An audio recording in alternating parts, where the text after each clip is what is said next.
Hi, everybody. So I was with you in the intro, and then I was very busy taking notes and listening in and even driving slides in the last session.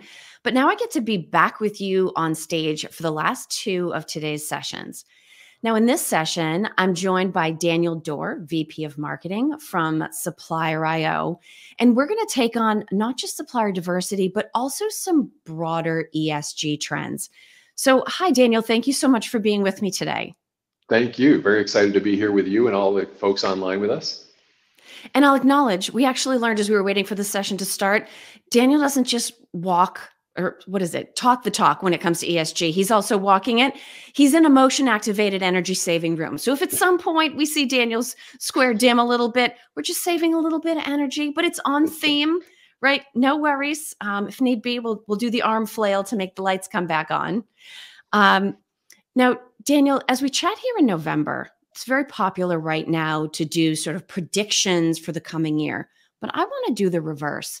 And it's interesting if we think back to where the world was in January, February 2023, if we had tried to project forward and make a confidence rating about how strong a part of the conversation ESG and supplier diversity would be in November, I'm not actually sure what I would have predicted. So I know you've been on the road having conversations and attending events, very eager to hear from you. What's sort of the overall focus and vibe in companies on this important topic? Yeah, you're absolutely right, Kelly. When we spoke with you all even a year ago, in Q4 of last year, we were concerned about two things. We were concerned about the economy negatively impacting our company's commitments to supplier diversity specifically. And those of us coming from the supplier diversity side, we were very concerned that sustainability, or the environmental part of ESG, was going to overshadow supplier diversity and take away those resources from us. And we weren't going to be the love children that we had been for 2020 and 2021 and 2022. Yeah. And we had some reasonable concerns about the big test, if you will, for our supplier diversity and sustainability or environmental programs we're going to face in 2023. That's what we expected. The one thing we did not think about was the role politics might play in how our companies are being managed and how we're prioritizing and how we're communicating. So we really entered this year kind of concerned, and what we're hearing from folks is those concerns seem to have been not only unwarranted, but the opposite of the way we've seen 2023 play out. Yeah. Now, given that good news, I'm curious to actually bring in a point that we heard in the first session of the day from Dan French. He was acknowledging that very traditional feeling that procurement has that, nobody loves me, right? Sort of the Rodney Dangerfield, I never get any respect. And he made the point that nobody loves anybody else either, right up to and including the CEO, who may wake up every day saying, why doesn't anybody love me? Now, given some of the sort of special positioning or footing we've seen supplier diversity and ESG program leaders in over the last couple of years, I'm curious in terms of your conversations with them, are they feeling that same, let's call it pressure to compete for oxygen in the room? Are they still feeling the love, at least internally? Or do they find themselves in that same place that so many other functions seem to right now, where they feel like they're sort of toiling on without the recognition that they might want? Yeah, I think the good news is many are still feeling the love. So we do an annual State of Supplier Diversity research where we asked people this year specifically, who are your biggest supporters? And what level of engagement do you have with different parts of the company? 61% of our respondents said they are supported by business leaders across the company, not just their boss, not just their boss's boss, or even the board, but broad support across the company, which was really exciting to see. And we also heard the same thing when it came to broader support across procurement. Again, not just the chief procurement officer cared. 70% of sourcing directors and managers are positively engaged with and support the supplier initiative. So the good news is when we pause and take a moment, the feedback is positive. We know supplier diversity, sustainability, ESG is a positive benefit to the company. Where we tend to struggle a little bit is process, is being involved in the day-to-day part of the company. So I think many of us do feel like, we're not loved, I think was the term that you had used. But when we pause and look at from a strategic company perspective, I think most of us will intellectually acknowledge we are critical to running and making these companies successful, which is really, really exciting. Yeah. Now, these initiatives have sort of navigated the waters of economic concerns and different supply chain risk and disruption topics. But that's not to say that nothing has changed.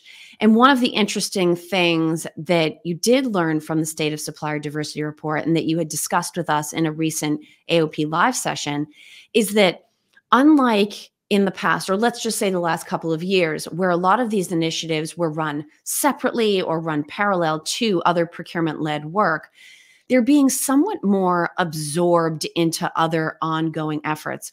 So I'd be interested to hear from you what that has ended up looking like in practice, and maybe even some of the specific changes you've seen as these programs have integrated into larger ongoing efforts. Yeah, we talked about this a lot last year was, if we are going to be a critical part of how companies are run, then we need to be infused in how companies are run and held accountable to the same level of rigor as other parts of the company. So for example, UPS shared with us, and the story you may have heard us tell before, the chief procurement officer is accountable to supplier diversity at the same percentage points on the CPO scorecard as cost. Clearly, it's a business driver for them. We've talked about this. Unilever includes supplier diversity metrics in the business unit leader's dashboard. So where she is looking at shipments and order forms and revenue and pricing and so forth, supplier diversity is right there. And so we've really seen a big infusement, which is fantastic, that we are now seeing that level of support integration. It puts a lot of pressure on us, right, as part of our organizations to really be able to execute at that level now. And over about half of chief procurement officers now are reporting to their boards around these initiatives. And Chris Sawchuk at the Hackett Group has talked about this repeatedly, is that boards are very concerned about risk and managing risk for the company. We learned in 2020 that procurement plays a massive role in helping us manage risk and value for our companies. Boards are listening and they're asking to hear from their chief procurement officers. Supplier diversity, sustainability being key elements of what they want to hear about. Now, it's interesting. You talk about clearly there are pros to companies like UPS and Unilever having metrics with a lot of visibility that bring rigor to their processes. But as much as the old expression, you can't manage what you don't measure, incentivizes measurement, it also means if you're measuring it, if you're doing a good job or not. Have there been any, scramble moments or skills gaps or data gaps or process gaps that you've seen play out sort of in accordance with this increased focus on data governance and rigor and measurement and reporting? Yeah, I think the big one is procure. So with that seat at the table comes the company's responsibility to support the amount of rigor that procurement now has. We've seen significant investments in data analytics and in systems and processes. So for example, 67% of companies are now using third-party data services to track and manage their diverse spend, right? That is a niche part of data that we don't easily have. It changes about 25% annually. So even if we have it today, by the end of the year, it's going to be 75% accurate. And again, that doesn't flush. 75% accurate data is not good enough anymore for these companies. So we are seeing significant investments, and procurement has every right to ask for that level and demand that level of support and rigor because we're being held to a much higher bar. Yeah. Now, one of the other things that you mentioned and that I genuinely have always appreciated about the conversations we've had on this topic is that you can't work in the areas of supplier diversity and ESG without acknowledging some of the political winds that are blowing around companies. But I think we can, and in truth, we must learn to discuss politics or at least the implications of it without being political. I'm curious to know from your perspective to what extent new or changing regulations at the national level, at the state level, at the local level are driving some of what you're seeing around data expectations and reporting, or whether that's just another factor in addition to brand value, employee retention, and consumer loyalty that are sort of playing into this overall trend. Yeah, so one of the things we see for the programs that are successful are not trying, they're sidestepping the politics because there is such clear business value of these programs. So we've talked about, for example, the Container Store. The reason the chief merchandising officer cares about supplier diversity is because they want to grow with diverse consumers. Yeah. So it's a business strategy for them. It's not charity, it's not politics, and they are focused on how do we make that business strategy successful. On the sustainability side, particularly those of you that are doing work in California, you're doing work in Europe, sustainability regulations are a part of doing business successfully, and they represent a significant risk. If you can't say with clarity where the products and services you bought came from, and to what extent they have met the required social and environmental requirements, you have just accepted some significant business risk. Yeah. And so that's where we're seeing a lot of success for companies is, let's not make this about, hey, we believe or you believe. It's how do we run a successful business? What business value does ESG offer in terms of the environmental, social, and governance aspects of how we run our company? And the good news is, very clear, very positive business value. So that's how we're seeing people navigate these difficult times is we're not here we will change the world in the way we operate. We don't need to do it in the New York Times or the Wall Street Journal or what have you. Yeah. Well, and it's interesting because you talk about the strategy that needs to be in place. And of course, there are going to be challenges associated with operationalizing that, right? Nothing worth doing is necessarily going to happen on its own. But one of the other things I know you've tracked over the last few years is the extent to which either procurement or some other internal owner has to really fight to make the business case for supplier diversity, for ESG. And depending, because there's been a lot of change over the last few years, depending on the exact area of focus and the investment that's being requested, and also the company and the space in which they play, I think maybe there's been some variation around making that business case. How much pushback did it hit? How easily was it signed onto? Or what are you seeing currently around either the ease or difficulty of procurement, making that business case to the C-suite and winning people over for that kind of corporate commitment and all of the accompanying things we've talked about that have to come with it to make the program successful? Yeah, you're absolutely right. We've talked about this, that a successful supplier diversity program or ESG program requires executive support. Now, there are some companies where the chief sustainability officer or the head of ESG reports directly to the CEO. Clearly, you have executive support, you have a seat at the table, you're able to align your view to the benefit of the company, right? They get it. Other companies, we have to learn as ESG, sustainability, and supplier diversity leaders how to go tell them about our value. And so this is where we've seen a little bit of a disconnect in that we as supplier diversity leaders, for example, we're measuring our % of spend with diverse suppliers. That may not translate for a board or a CEO. Why is that business relevant? But when we can talk about what it means to targeting the communities that we work and live in, that we sell to, using it to win new business, using it to improve our brand, using it to reduce risk, that's where I think we're starting to improve our vocabulary as ESG leaders and strategic procurement leaders to make it clear. A lot of executive leaders don't know what we know about the business value we offer. And I think we have an opportunity to be bold and go into that boardroom and say, we offer more value than you realize. And there you go. And the lights just went out. There you go. Sorry about that. And we're saving a little bit of electricity while we do it. Exactly. Now, one of the things that I think I heard you saying in your response just there is that procurement's storytelling skills are going to be front and center. And I don't mean storytelling in the sense of, okay, how are we going to spin these numbers, right? It's about how to take a success story or progress or even a challenge and get people to be passionate about it in a way that it holds their attention and drives change.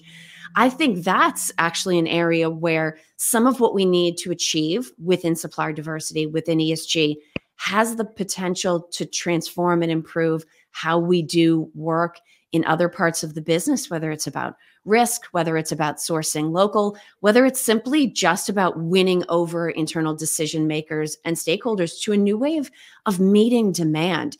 Do you think, I mean, is that fair? I look at the Absolutely. world through sort of business storytelling eyes, but is that one of the soft skills that procurement can both invest in and benefit from in this area? Absolutely. I mean, you think about it, in order to be a successful CEO today, you have to already intuitively understand finance. You have to Mm, intuitively understand sales. So when a sales team goes into the board and takes that seat at the table, there's already an understanding of the department and what that looks like. We in procurement are relatively new at the table, and I don't think the rest of that table knows the value that we can bring. And so it's one thing to report the metrics, absolutely critical. We want to be held accountable. We want to demonstrate the value that we are offering this company, not just in terms of cost savings or cost avoidance, but also value add, how we're helping win new deals because we have sustainability, how we're helping to manage risk because we are not getting caught up in violations, et cetera. And a yeah, key part of that is going to be that storytelling. Going into these, not only saying, hey, supplier diversity helps our brand, but if you're M&T Bank, for example, and you're Kevin Dees, talking about what exactly that means. That means when we booked with a diverse supplier in the community that we live and work in, here that group not only met our business requirements on budget and faster than expected, but the yeah, reputation we got because we worked with that diverse supplier means we are well known in the community that we're trying to sell to. And those yeah, kind of stories are going to be absolutely critical. And I think you're absolutely right, Kelly. I would challenge all of us in procurement. We really need to get very good at storytelling. Every other department that's at that table have been telling stories for years. We yeah. need to help make it clearer for our business counterparts the value that we offer. And storytelling and data are the two ways to do that. Yeah. And I think M&T Bank is a great example of that because so much of their effort was community oriented. It actually ties back to yet another one of the things that Dan French said earlier. He basically made the point, don't ever assume that all of the important decisions and all of the important discussions are being had at the table. If you're not at the table, but you have a conference room, you have a face-to-face, this kind of project, every single contact opportunity at that fancy table or not, is an opportunity to move it forward. And yet I it's interesting. completely agree. Yep. And I think Yeah. that's again, it's an opportunity for us. Marcus from Capital Group talks about this a lot when he talks with us. Was his style is literally go to each business unit leader, particularly, by the way, based on spend. Let's look at who our biggest Yes. spenders are. Let's go buy them a cup of coffee and say, how can I help you with your business? So one of Yeah. the examples is many consumer packaged goods or brand companies went off and worked with their existing marketing agencies to do diversity focused marketing. Again, diverse communities, one of the biggest growing consumer groups. Wouldn't that have been an amazing opportunity for us in procurement to say, hey, by the way, why don't we bring you in some new thinking from a Yeah. new partner and let me vet these for you? You don't realize that's value that I can offer you. I can bring you innovative new ideas. I can bring you access to communities you may not realize. And so there's an opportunity to sit down one-to-one with those business leaders and ask them, what are you trying to accomplish? And let's explore the space about how procurement helps you do that better, not just Yeah. cheaper, better. Yeah. And yet these two things that we've talked about, sort of the idea of winning people over and mission, vision driven work and storytelling to communicate those benefits, as well as the data governance and the reporting rigor and all of the things that go with that, the two really do have to come together. You invoked finance a minute ago. So I have to ask you about this. You know, we're looking at making the business case to the C-suite as a whole, but anybody that's been in procurement for more than 30 days will probably have had one of those meetings with finance where you come in with your really nice polished reports and possibly supporting spreadsheets just in case they ask the really hard questions. And you talk, and then you get sort of like the hands on the hips and the frowny face in response to the numbers. Are you finding that the storytelling and the vision and mission and brand benefit carries as well within finance?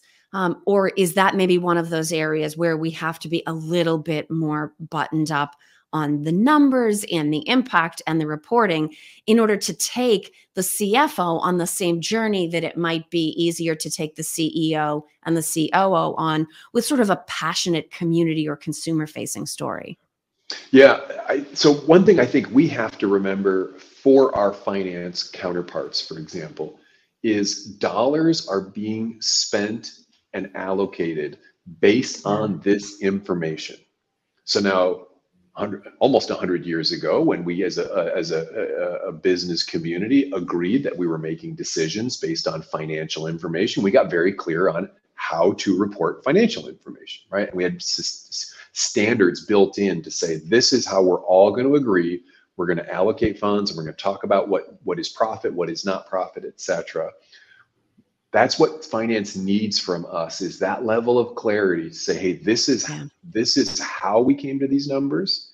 This is why you should trust them. Like, that's where our base starting point needs to be. Again, because now the beauty of it is we as an industries and we inside our companies are making significant financial decisions, and therefore we're being held to a much higher standard. So that's the first part of it. To your point, Kelly, we need to be buttoned up and be able to defend the numbers, because we're making financial decisions on that.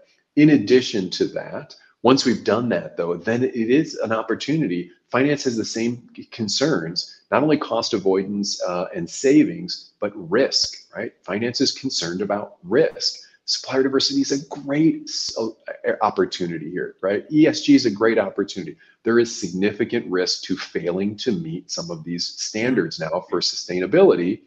Those are dollars and cents. Finance cares about that. There are significant risks as it relates to delivery of goods and services. Diverse suppliers are fantastic at doing that.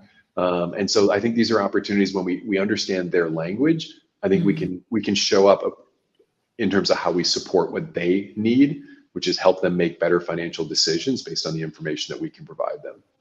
Yeah.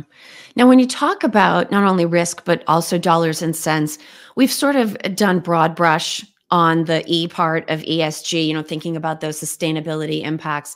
But for any company, they're going to be much more focused than just, okay, we're trying to do better by the planet.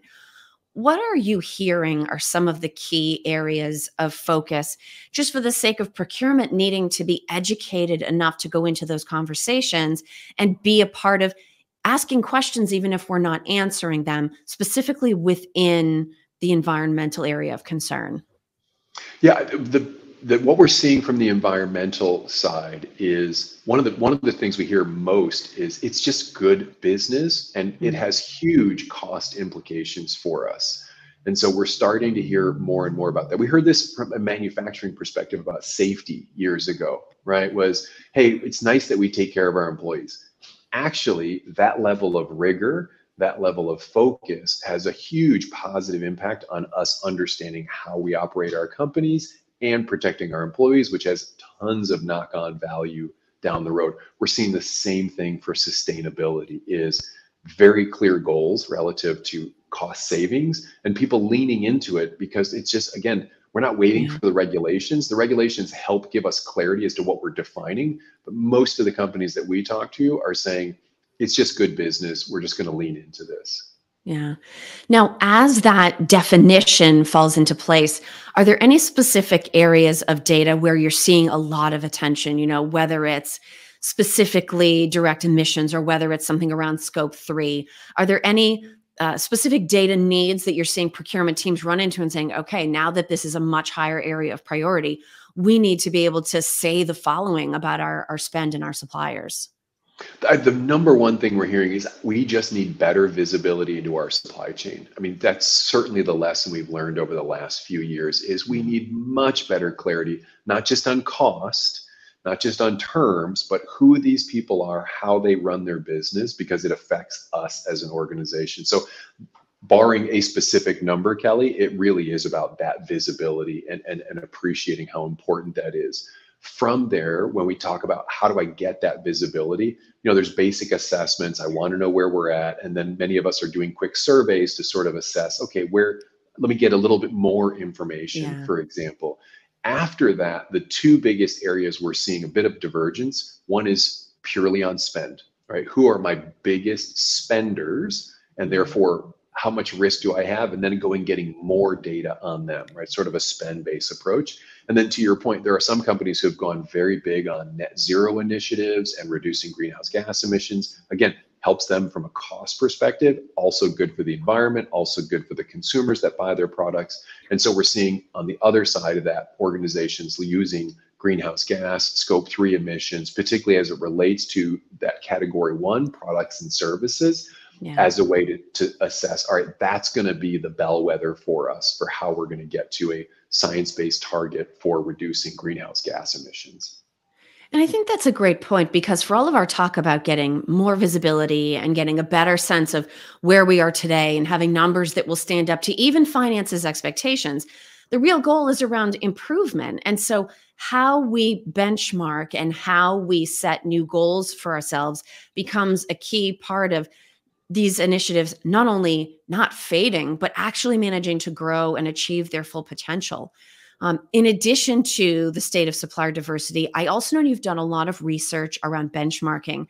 And I'm interested about maybe some of the best practices among leading, mature, very committed companies, so that they make sure that all of these great reports and this terrific data isn't just created and then there's some fanfare and then nothing changes, but that they're actually able to put it into practice and make it actionable to drive some of the changes that are in their mission and vision statements. Yeah, great point, Kelly. We looked at the overall where people were with their ESG programs, who was doing better or worse. And then we actually started to talk to the top 20%, those that were doing 2 to 3 times better than their peers, to really understand what was the unlock. And the good news is it wasn't what they did that was different. We're all looking at data. We're all doing our executive updates. We're all focused on growth. What they did was how they did it that was significantly different. So one example we gave you earlier was, the example from Marcus at the Capital Group. These are the leaders that are going out and talking to their business counterparts and saying, how do I help you achieve your goals? Yeah. Whereas I think a lot of us spend our time trying to quote unquote sell supplier diversity and go do a roadshow. And this is why you should care about supplier diversity. And we were imposing our procurement view or our supplier diversity, our ESG view, saying, I really wish you would care about this. What leaders are doing is going, yeah, I already know you care about the brand. I know you care about resilience, supply chain resilience, and aligning. Let me show you how supplier diversity, sustainability helps you meet those goals. That's one big difference. The other is the data, right? Those that are leading the programs, those are the ones that, so there's a conversation sometimes, I want to work on the business, not in the business. If you are spending your days conducting surveys and pulling data and putting it into spreadsheets so that you can assess your program, you're wasting an estimated up to 75% of your time to get what in the end is dubious data, right? Leaders are saying, nope, we're not in the data business. We are in the car production business, the transportation business, the retail business, using systems and tools to get the data. And then they're spending their time with their business counterparts to say, hey, we as a company set an objective of 10% diverse spend, for example, or reducing greenhouse gases by X amount. Your department is behind. How can we work together to get you where you need to be so that we can demonstrate the value for the company? Those are some of the key things that we heard about how those leaders are doing things different.